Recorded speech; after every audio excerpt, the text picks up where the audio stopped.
bring into your house. You can have a fabric shower curtain.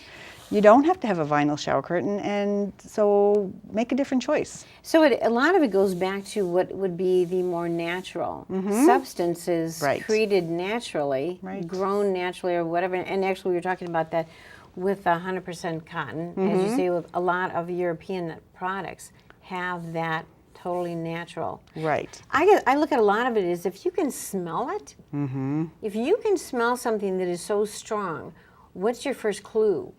It's right there that something is wrong. Exactly. So then you think about those other products you're buying to clean your bathroom or clean your kitchen or bleach. You know, bleach is a very toxic chemical, and I've actually been told that people shouldn't have bleach. It's that toxic in their homes. Now that doesn't mean you shouldn't have bleach, but you should be aware that it is a toxic chemical and use it judiciously. Don't be using it with abandon because it's pretty toxic stuff.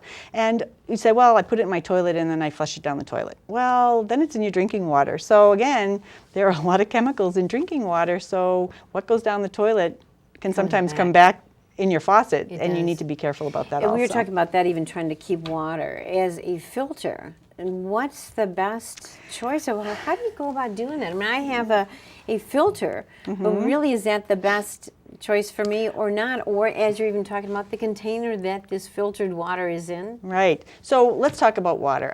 The best way to eliminate contaminants in water is to get a little distillation device, and use distilled water. But then you have to add back minerals, because you don't want to be drinking water that has no magnesium or ions in it, because then you'll end up with cramps. Exactly. So stills are the best in terms of eliminating contaminants. Then you have reverse osmosis if you want to put in a little complicated system under your sink.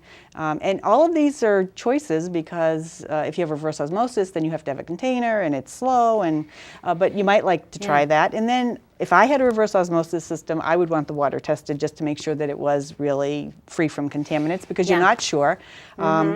Then you can put these filter units on your faucet, which is what I have. I think it's pretty effective. I think it's eliminating some contaminants. I think. I'm not sure. I've never tested my water. I read the label and you trust it. I did.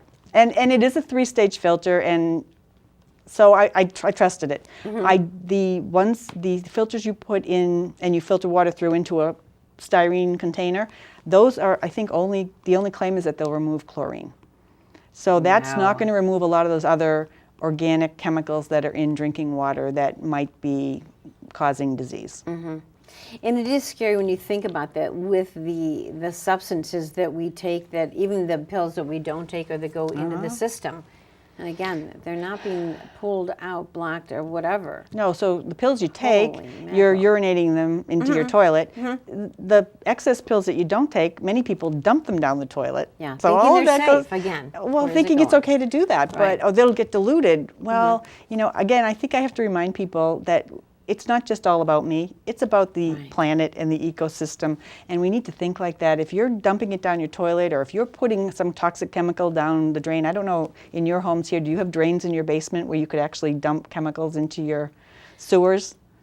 Seriously, I don't even know. I mean, everybody has a drain type of thing in the basement, but so, you know, dump something, I can't even conceive of that. But I think some people would do that. But you're fooling yourself if you think that that's not possibly coming back to affect you and your neighbors and people in your community. So really, there are safe ways to dispose of toxic chemicals. At least in Pittsburgh, where I'm from, there are certain collections throughout the year where you can, batteries, for example, should not be thrown in the trash. So you can take your batteries, you can take other chemicals, paints and things that you don't want anymore, and you can dispose of them safely.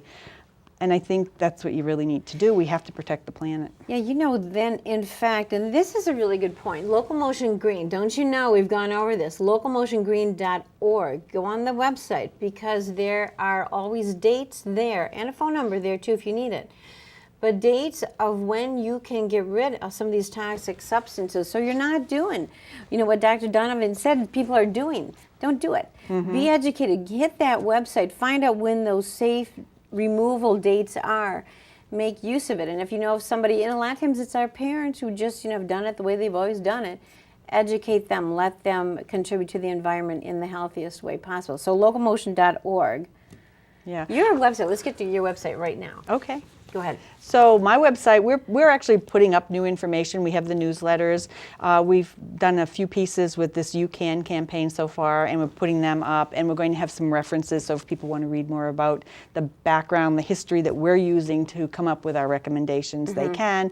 We certainly, if you want to send us questions, we can't answer everybody's questions, but we use those to inform the kinds of materials that we do in the future. And I think you can help us by letting me know what you really want to know about. What are the issues that concern you as a consumer? I want to just circle back to what kind of containers to put your water in. So really, first of all, I want to talk about bottled water, which you see, we're not drinking bottled water, which is great. Because that's where after I had to do my call for the call letters for the station. Absolutely, because that's a huge issue. It's a huge issue. It's a huge landfill issue. And when you think about the fact that we have birds living on islands that can't eat because they have plastic in their bellies that they can't get rid of, so there's no room for food. And we have areas in the ocean with these plastic islands from plastic residues. So this plastic does not disappear. Plastic bottles are a huge problem. Number one. But you can buy a stainless steel container if you want and bring your own water. You fill it up at work.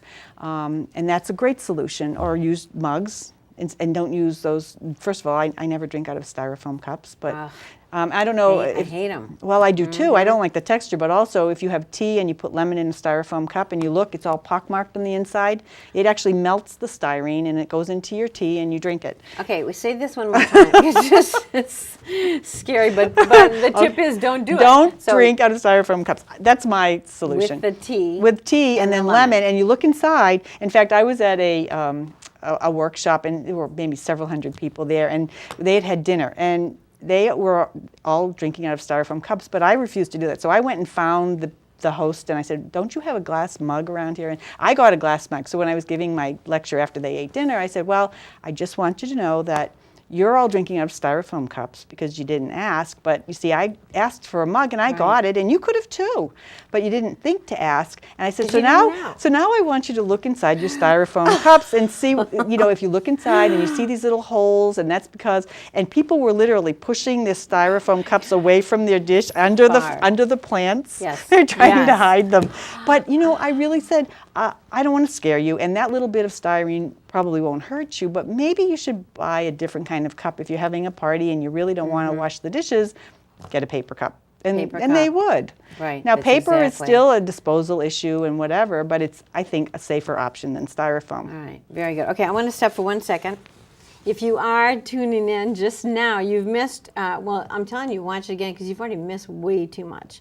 This is In a Heartbeat. I'm Liz Aiken. I'm talking with Dr. Maryann Donovan. Go to this website, the 3 W's, and the dot, environmentaloncology.org. Got it? Environmentaloncology.org. You're going to go right to their site at the University of Pittsburgh Cancer Center, and be prepared to be impressed.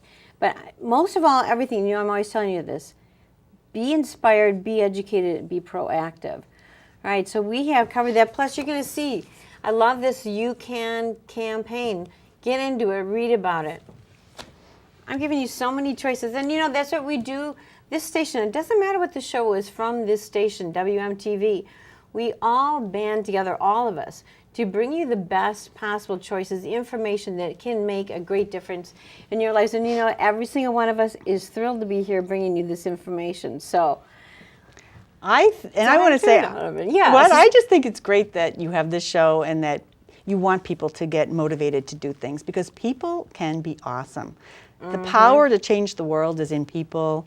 Young people, I hope people our age are still motivated to do things. I'm out there trying to do it, so I think other people can, because it really makes a big difference. And sometimes, in the micro environment, we can make changes. In the macro environment, we have to really get out there and force the government to help us do a better job. The issue. I actually wanted to bring up the government for the Toxic Substances Control Act, and we were talking a little bit about that earlier. So this law was passed in 1976. There are 85,000 chemicals in commerce, 22